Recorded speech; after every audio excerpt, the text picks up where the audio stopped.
There he is. Oh, hello, Father. Hello there, Father. Fancy seeing you on a Sunday. Look at that. We have others that are with us. What's this all about? Fancy seeing everybody here on Sunday. Just kidding. It's Sunday. You should be here. Well, I'm evidently preaching all of this weekend's masses. So, as I always say, today you get the B team. Well, and as Father Chaz always says, well, at least you get the C team when Father Chaz is here as well. So the C and B. Today's story is one that resonates with me pretty easily. I don't know if that's the way that you guys feel. Sometimes we have stories in the Gospels that Jesus will tell that we just kind of glaze over a little bit because we're like, oh, that's nice, but I don't understand anything that you're saying. And so it's not as easy for us to feel like we can apply it. And other times Jesus will give a story and we're like, oh, don't know exactly what that's all about. And then when he tells like a parable, it can be very readily evident, right, to us which character we are in the story. And so I don't know if that's what you thought, if that's kind of the way that you reacted to this parable. Of course, it's one that we all know very well, right? The parable of the talents. My first reaction tends to be that I identify with the last servant, the servant with one talent. And I think about, why is that? Why do I identify with? And clearly, right in this story, the last servant is the one where you're like, oh man, like bad things. So don't be that one. And what's underneath, right, that story of that third steward, which is, I think, maybe why I resonate with it, is this deep fear that we can have in our life of faith or in our lives in general before God, of thinking like, oh my gosh, like am I doing everything that I'm supposed to do? Will I have done enough at the end of my life? Will I have gone out and spent like the riches that God has given to me and sort of doubled my treasure so that I can take it back and prove to God that I'm a good steward? I know that that's my first reaction. My natural reaction is to like recognize in my own life, in my own heart, perhaps this fear of standing before God and thinking, oh, well, did I check all of the boxes to be the good Christian that I was supposed to be, to do all of the tasks that I was supposed to do, and to kind of have made it, right? We have like a real visceral reaction when we kind of hear that story, because we're like, whatever you do, just don't be the third guy, right? We have this fear of that. At least I do. But the Lord, right, who tells stories about what it is his Father has come to reveal to us, right? This story follows upon the story, the parable of the 10 virgins. Jesus is in the midst of describing his Father's kingdom and of describing what his Father gives over to humanity. And as he always does, he kind of offers a silent lesson that's underneath, that's hidden beneath the story on its surface. And when Jesus tells stories, he will use sometimes very commonplace actions or people or situations, and at other times he'll use really grand measurements, like extraordinary or extravagant sizes of things that seem to be disproportionate to human experience. And this parable is one of those kind, where he's using these absolutely vast dimensions. He talks about a master who gives 5 talents worth of his money to steward, 2 talents and 1 talent. And if you lived in his day, you would know very immediately what this meant. A talent, as you may know, if you've sort of heard this before sometime in a sermon, that a talent is a large sum of money. It's a lot. In fact, if you were a day laborer, if you were sort of an average Joe, and your job as a day laborer gave you sort of your daily wage, you would receive at the end of each day this Roman coin called the denarius. It was the daily wage. It wasn't enough to make you rich, but it was enough for you to provide for your family. And a denarius is worth about 6,000 days' wages. So if you were to think about this in practical terms, you're a good Jew, You rest on the Sabbath, but perhaps you work 6 days a week. 1 talent worth of money is equivalent to about 20 years worth of labor, 6,000 days of labor. So you can imagine Jesus is telling a story about extravagant sums of money. 5 talents, what is that? 100 years worth of labor. I mean, if you were an average Joe, you wouldn't have even dreamt to be able to earn that kind of money in 2 lifetimes. But this is what the master gives over. What is Jesus doing? Right? He's trying to give some kind of fair comparison to the value of the treasure that he's really trying to speak about. Parables, even though they're sort of like these make-believe stories, right? Parables are like code speak for real life. And so in a parable, when Jesus talks about a master who gives over large sums of money, he's not actually speaking about, well, God's treasure to you and to me is large sums of money, and how we spend our sums of money is really what's going to say, did we sort of double our money, and this is what is... No, of course not. And it's not to say that money isn't important. God does care what we do with our material possessions. But you and I need to step back and understand when God describes himself in the value of his possessions, if God were to give his treasures to his stewards, in other words, if God was going to give his treasures to you and to me, what would those treasures be? You're not going to find anywhere in Scripture where God says, my treasures are large dollar bills, and that's what I give to my people. Duh. Right? That's not what the story is meant to illustrate. No, the treasures of God are the treasures that last into eternity. And what are the things that last into eternity? Except the very things, the very immaterial things in your soul and in my soul that we are never having to give away, that we get to take with us after this world. The things that perdure forever. And think about all of the things in the world that the world is poor in, or that the world does not glorify. The world does not glorify something, or if it is poor in these things, it's probably a treasure of God. And if the world is rich in something, it's probably not a treasure of God. When we hear again this story, trying to translate it into our lives, we have to imagine, what are the treasures that God gives to you? What are the things that the world holds in low esteem? What are the rare things that humanity needs most? The world doesn't need more money, does it? The treasures that God gives to you, what he clothes you with in your soul and in mine, are treasures like mildness, mercy, patience, kindness, gentleness. The fruits of the Spirit, right? Paul enumerates them for us. The treasures of God. Are you ever going to get an award from the world because you possess these things? Probably not.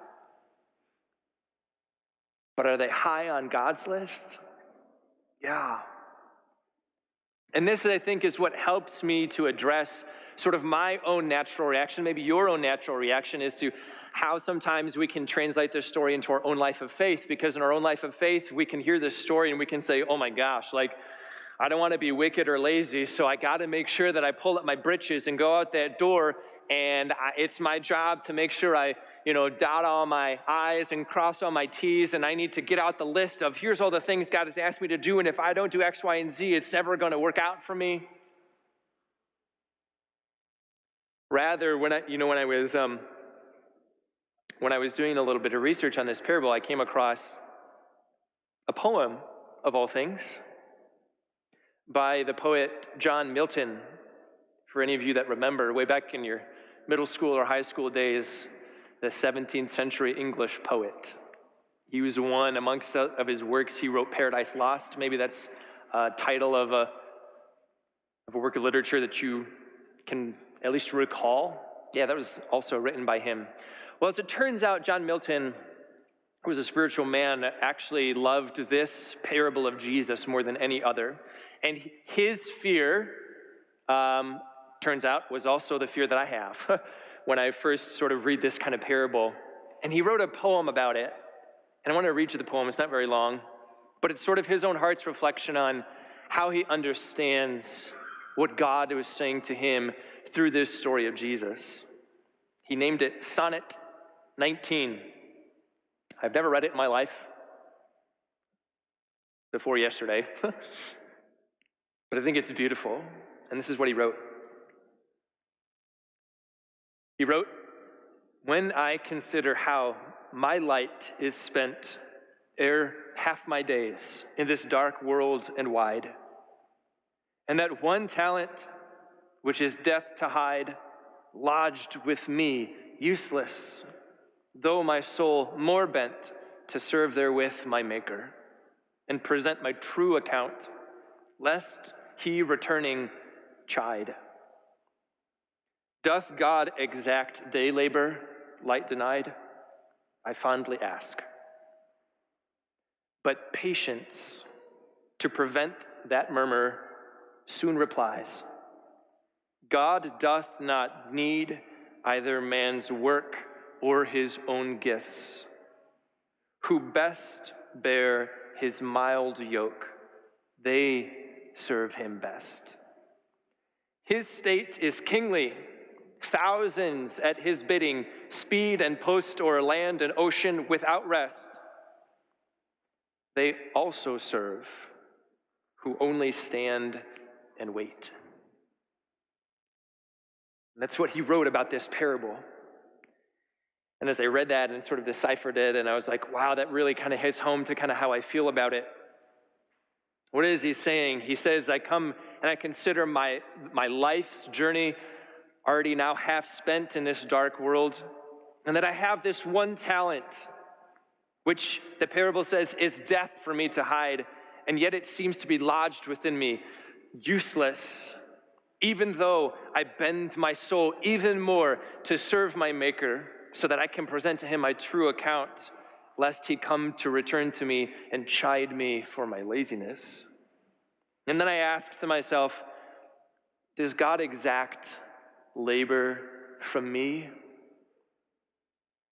And it's the virtue of patience that replies to his own self-question. And the virtue of patience says this to John's heart. Patience says, John, God does not need either man's work or man's gifts. It is rather who bears his mild yoke, who serves him. For God's state is kingly, and thousands, not only thousands of men of mankind, but thousands of angels as well, at his very bidding, go to the ends of the earth to serve him. And yet patience says, they also serve God well, who can stand and wait. And I think that's a really powerful way to look underneath this parable and to kind of understand, what is God really trying to say? The great fear that you and I have is to believe that God is a taskmaster and that your life and my life merely consists in us doing our duties and, checking off all of, the tasks and making sure that we've done our diligence so that we can double our sums, and this will then make us be enough somehow. And that was the fatality of the last servant, who then knew that he could never accomplish all of those works, and so what he decided to do? He decided to do nothing. He literally wasted more time and energy trying to bury it than he would have spent simply putting it in the bank, right? But what are the treasures of God? What does God make us rich in? And if God shares with you and with me his true treasures, if he truly clothes you and I in his currency, not the currency of the world, but rather if he clothes you and I with humility and gentleness and kindness and forbearance and forgiveness and generosity, If this is the currency of God, is that not a very mild yoke to bear? Is it not quite natural and beautiful for us then to spend and to receive in this kind of currency? And it allows us to make total sense of why the master then comes back and is so angry with the one who wasted one talent. Because he doesn't so much accuse that one of wasting money, although this is how it's spoken of in that parable. He comes back to that servant and he says, was it really so hard? Was it so burdensome and unbearable to be kind? My treasure to you was humility.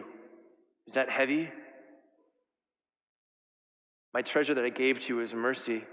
Could you not have given it? Even just a little bit?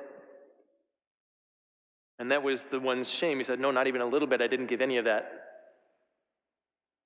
I wasted more time and energy trying to bury those treasures. It's ludicrous, isn't it? But on the flip side, it's also extraordinarily encouraging because it reminds us of who God is and what God gives. God is not a taskmaster. I need to hear that often, lest I think wrongly in my own life of faith that I'm reduced somehow simply to a slave. God's not a taskmaster. God's a father.